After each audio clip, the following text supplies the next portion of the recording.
Roger make the first pick. Okay. We have a candy bracket. Roger Wallace, UT Color Analyst, television in Austin, a great friend of mine, has been now since, it's back in the mid to late 1980s. Roger, I have a bunch of candy in our studio just because we're being a little bit Halloween silly. If you had to pick between, we're having a tournament like a similar candy, Kit Kat against Mr. Goodbar. Which of those two would you take? I don't eat either one of those, but I thought that'd be a good first-round matchup, maybe George Mason against Kentucky or something like that back in the day. How many people still know what Mr. Goodbar is? I don't know, but it was. I think that's a sneaky good candy bar. Yeah, is that Georgia State against Baylor, Paul? Is that? Yeah, it might be. Yeah. It might be. That Richmond against. Oh, I'm not going to bring that up because Roger's an Indiana fan. I'm sorry about that. Yeah. Mr. Goodbar is like a butler before Brad Stevens got big. That's really good, but you don't really think of him first. So who are you going to take? Kit Kat? I'm going Mr. Goodbar. All right, Paul. I'm going. All right. Yeah. Yeah. Okay. Kit Kat's off the table. So our next round opponent will be Baby Ruth against Butterfinger. Not you. We won't put that pressure on you. That's an easy pick for me. Yeah. All right. Roger, great game this week. UT has been able to do what they needed to do. That semi-scare against Houston. They hammered BYU. And they've really kind of owned Kansas State, which is interesting, despite some of the ups and downs of the Horns. Is this about as good a matchup as you can find right now in the Big 12? Boy, I think so, the way K-State's playing. It's funny you say that, David, because people that kind of like to look at of history and then they don't look closely sometimes because K-State was such a thorn in Mac Brown's side, in Texas' side early on in the Big 12. There's still that perception that, K-State owns Texas and the signs. But you're right, 6 in a row, 8 of the last 10, Texas has won. Has nothing to do with Saturday. But you're right, Texas has kind of had their number. And but the way K-State's playing and the way Texas, I think, there's still some questions about how dynamic this offense will be with Malik Murphy. This is as good as it gets. I mean, just 2 of the 5 tied for first place in the Big 12. Roger, what do you think that Kansas State does that Texas will have trouble stopping? Well, they've got a really good defense. So if Texas can't run the ball consistently, and they've run it okay the last 2 weeks, not to what Sark would like, but if they can't run the ball, life's going to be really tough on Malik Murphy because that's what they're going to play for. They can say, "All right, beat us in your second start." And then I think just K-State, as physical as they are on offense, but Howard's a big guy that has thrown the ball better. They use the tight end. They have Phillip Brooks on the edge. They've got DJ Giddens. So I just think they're pretty well rounded on offense. And then Texas got to find a way. I mean, they've scored in the 30s every game and won 40-point game. They haven't had that that breakout offensive game, but they've never done this before where they've scored at least 30 points in their first 8 ball games. But they're going to have to find some ways to get some dynamic plays on offense. A couple of Texas fans in our chat room asking, one of them, Paxton, if you think that Sarkisian will finally figure out the 3-3-5 defense. I'm not sure what the history is there. I guess that's probably amongst Texas fans or whatever. Is that something that's a deal?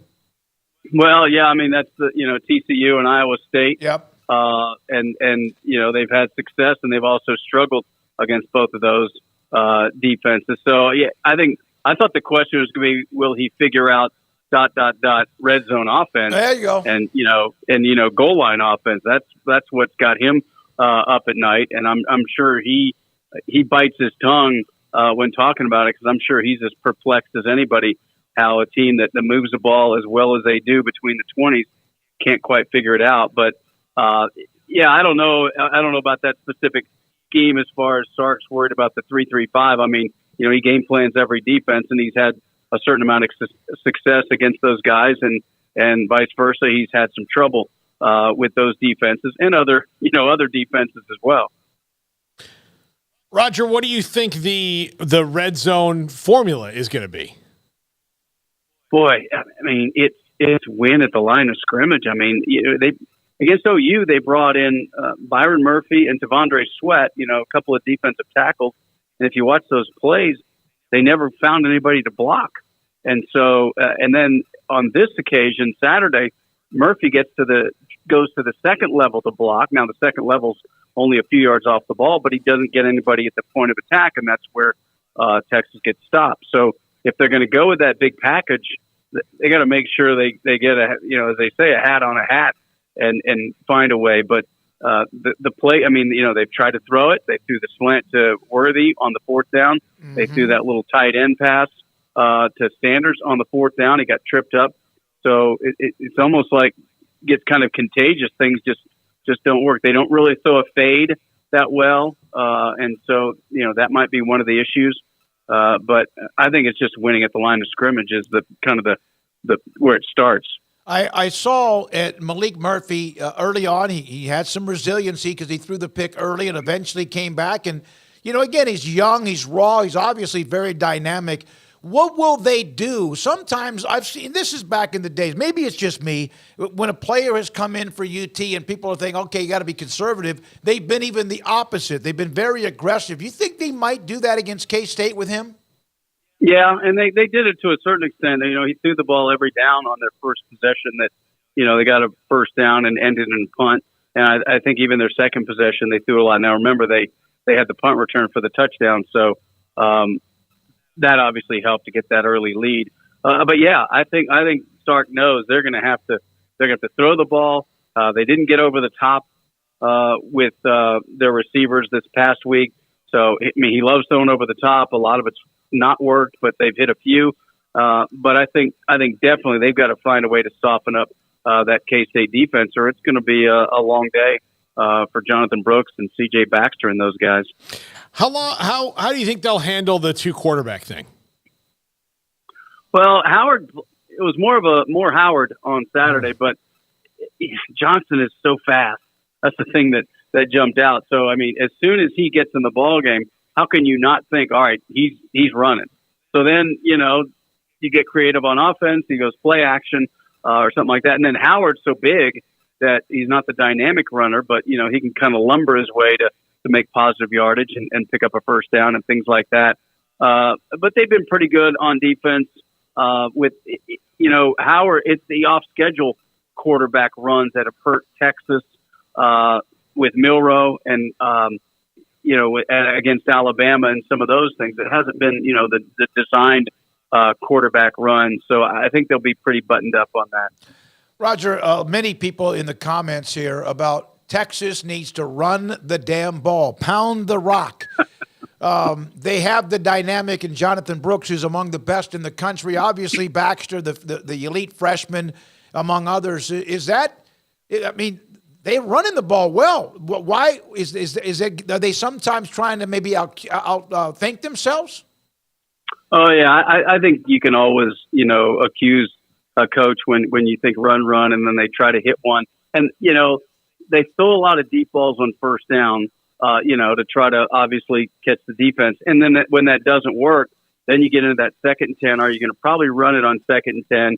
You get 3 or 4 yards, and then you're, in a less than desirable third down. So, when you look at, the rushing yardage, they've got over 1,200 yards rushing, and the passing yardage is just a little bit over 2,000. So it's, I would call that pretty balanced. I know it's heavier to the pass, but that's, you get a big play here and there, and that's going to skew the passing yardage.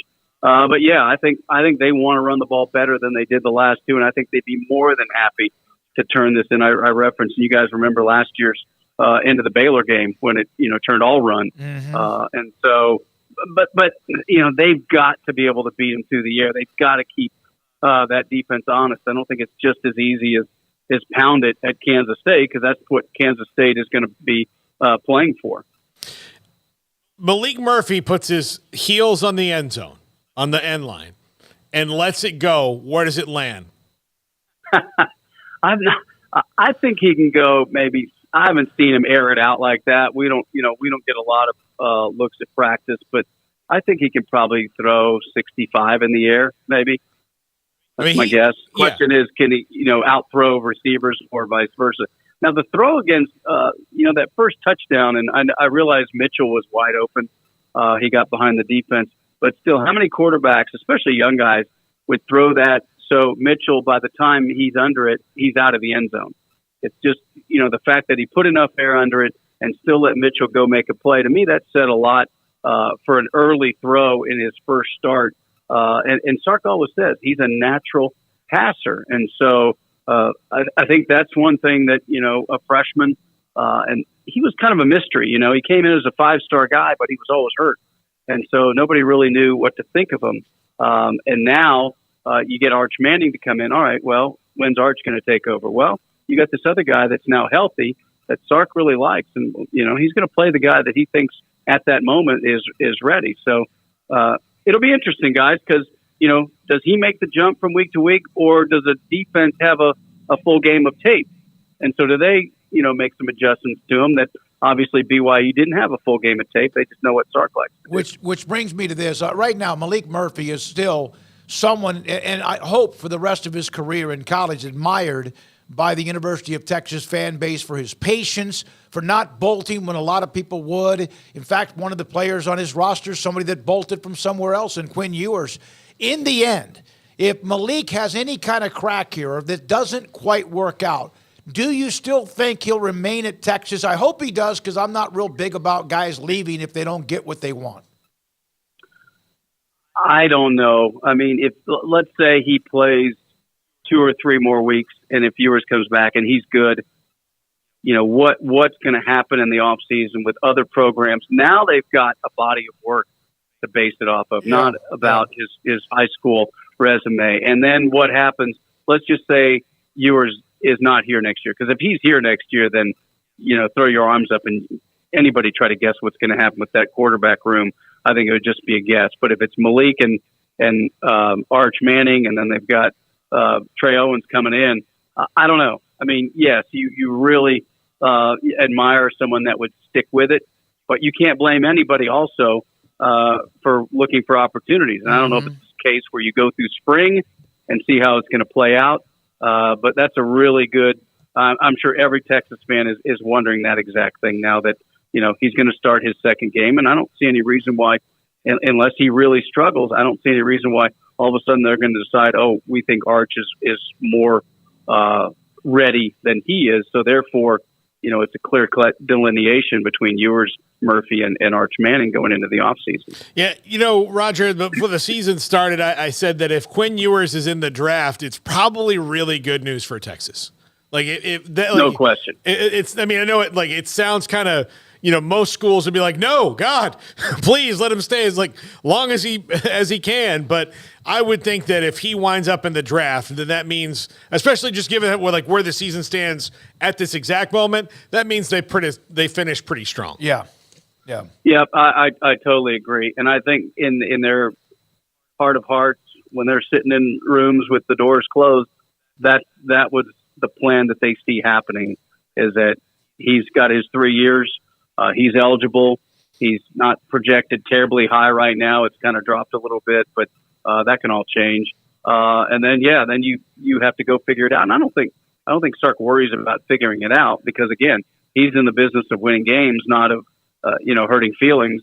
And if he thinks Malik would be the guy next year, and something were to happen, well, that's college football. It's rare that they have 3 right now, and not that Arch is ready, but just the how highly touted they are, that you have 3 like that. So it is going to be an interesting offseason, no doubt. Roger, a win against Kansas State with what we now have at the top of the Big 12. It's not chaos. And then there's also elimination games because of people who are playing each other, including Oklahoma after the loss to KU playing Oklahoma State. Just what you see and how, to me, I'm maybe not talking too early here, I think, but the winner of this game to me will be in the Big 12 championship game. Yeah, I think it'd be really difficult if Texas loses, because then they've lost head-to-heads with 2 teams that are in the hunt, and then they only have one more of a team that's in the hunt, and that's at Iowa State. So, yeah, I think you're exactly right. More so, if they lose, I think that's going to be really difficult. If they win, obviously in great shape, because that means they beat a really good team.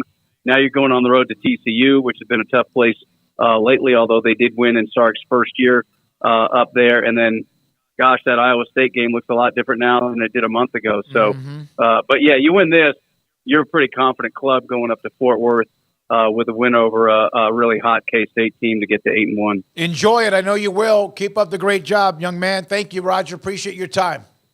Right on, guys. Enjoy. Roger Wallace picked Mr. Goodbar over Kit Kat. Which Kit Kat, I'm the surprised. slogan.